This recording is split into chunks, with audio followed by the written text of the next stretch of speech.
Ikinasal na ang magandang dilag star at Miss Universe Philippines 2016 na si Maxine Medina sa kanyang non-showbiz fiancé, kilalang dive master na si Timmy Lana, sa isang private church wedding sa Antipolo, Rizal.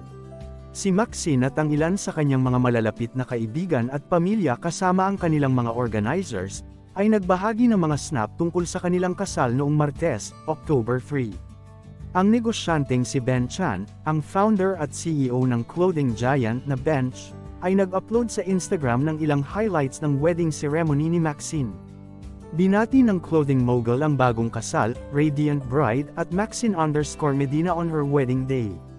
Congratulations to happy couple Timmy and Maxine as they tie the knot toward eternity. Mababasa sa caption ng post ng CEO. Naglakad ang actress beauty queen sa aisle na nakasuot ng deep V-neckline wedding dress. Sa nakaraang panayam, sinabi ni Maxine na magkakaroon sila ng 2 seremonya ngayong buwan. Paliwanag niya, kasi yung beach talaga is our dream wedding, but, as a sign of respect to our parents they wanted it sa church.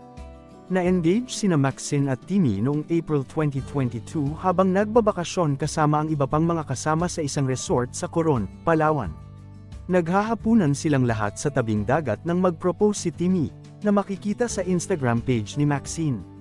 Sina Maxine at Timmy ay nagkarelasyon simula noong 2018.